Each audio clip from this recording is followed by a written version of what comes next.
قال رسول اللہ صلی اللہ علیہ وسلم المسلم من سلم المسلمون من لسانہ و یدہ۔ نبی کریم صلی اللہ علیہ وسلم نے فرمایا کہ مسلمان وہ ہے جس کے ہاتھ اور زبان سے دوسرے مسلمان محفوظ رہیں۔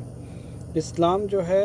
اور نبی کریم صلی اللہ علیہ وسلم کی سیرت طیبہ سے جو ہمیں درس ملتا ہے اس کے مطابق ایک مسلمان جو ہے وہ ہر معاشرے کے فرد کے ساتھ عزت، احترام اور ایک ادب کا رشتہ جو ہے وہ قائم رکھتا ہے۔ اب تھوڑی سی اس میں یہ بحث آ جاتی ہے کہ والدین جو ہیں وہ یہ کہیں گے کہ بھی والدین سے زیادہ جو ہے وہ کسی کا حق نہیں ہے، سب سے زیادہ انسان کو والدین کی عزت کرنی چاہیے۔ اور علماء دین اور پیران کرام جو ہیں وہ یہ کہیں گے کہ علماء دین جو ہے ان کی عزت جو ہے وہ والدین سے بھی زیادہ ہے، کرنی پڑتی ہے۔ تو دونوں باتیں اپنی جگہ پہ درست ہیں، تو لیکن اس میں ایک چیز ہے کہ اس کا بعض اوقات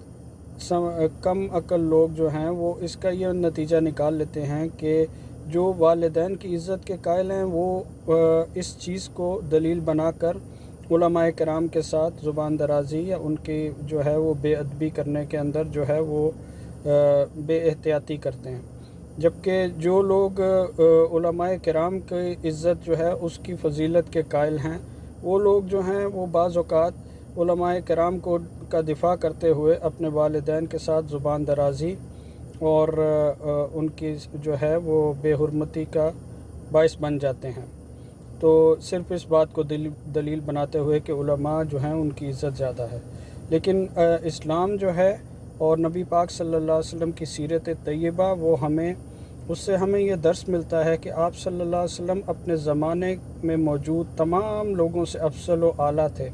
لیکن آپ صلی اللہ علیہ وسلم سے ایک بھی ایسی مثال نہیں ملتی کہ آپ نے کبھی کسی بچے کے ساتھ ہی بد کلامی یا بے ادبی کا رویہ اختیار کیا ہو۔ آپ صلی اللہ علیہ وسلم ہر شخص کے ساتھ عزت اور احترام کو ملحوظ خاطر رکھتے تھے، اور تو اس لیے ہمیں بھی جو ہے وہ اس چیز کو ذہن میں رکھنا چاہیے کہ مسلمان ہونے کے ناطے آپ صلی اللہ علیہ وسلم کے اس فرمان کے مطابق جو میں نے شروع میں پڑھا ہے، ہمیں اپنے معاشرے میں موجود اپنے اساتذہ کرام کی عزت کرنی ہے، ہمیں اپنے والدین کے ساتھ بھی ادب و احترام کا رشتہ قائم رکھنا ہے، اختلاف کے باوجود ہمیں ان کے ساتھ انتہائی ادب اور احترام کے ساتھ پیش آنا ہے، اور ہمیں اپنے ہمسایوں کے ساتھ، ہمیں اپنے دفتر میں ارد گرد کام کرنے والوں کے ساتھ، اور ایک حدیث مبارکہ میں تو بد کلامی کرنے والے شخص کو نفاق کی 4 علامتوں میں سے ایک علامت بتائی گئی ہے کہ جو وہ شخص جب کسی سے اختلاف ہوگا تو بد کلامی کرے گا۔ تو اس لیے یہ بات جو تھی وہ آپ تک پہنچانا تھی، تو اپنی دعاؤں میں یاد رکھیے گا۔